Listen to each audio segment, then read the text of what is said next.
Ask most that question and most will go straight to Martin Johnson in 2003 and others might add Katie Daly MC Lean in 2014. However, before those famous victories, England were crowned champions of the world in a game that deserves greater fanfare. In 1994, Karen Armand captained England to a first World Cup triumph with a 38-23 victory over the United States in Edinburgh. Depending on which of the newspaper reports you read, anywhere between 5,000 to 7,000 were there that day, recalled Gil Burns, who played in the final for England at number 8. People were on the roofs, on balconies and sitting in the park on the hill watching. This was the second Women's World Cup following the United States victory over England in 1991. Both were called the World Championship because the International Rugby Board, IRB, now known as World Rugby, did not recognize the first two editions of the tournament. That finally changed in 2009, with the help of Burns' mother, who created an album from her daughter's playing days that helped prove the tournament's legitimacy. I kept most stuff and my mum was really good at organizing, Burns told BBC's Rugby Union Weekly. I knew it would be special and a treasure one day. I kept tickets, programs and little things that don't mean anything at the time.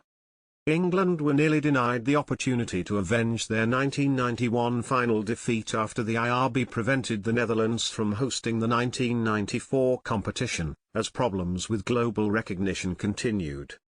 However, Scotland stepped in late in the day to save the tournament.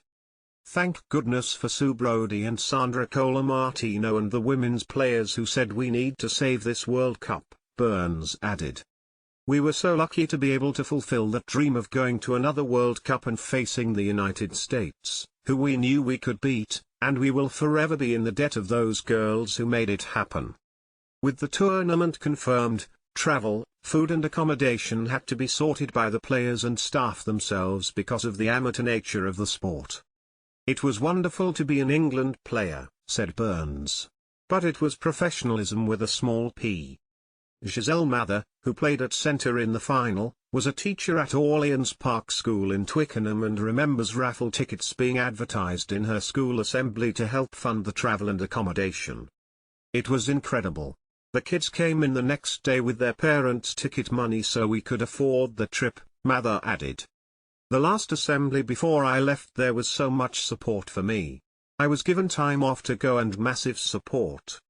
The World Cup in 2022 lasted 5 weeks. Burns and Mather's schedule was much more compact with their 5 games being played across 18 days. Wins over Russia and hosts Scotland in the pool stage were followed by victories over Canada and France in the knockout rounds.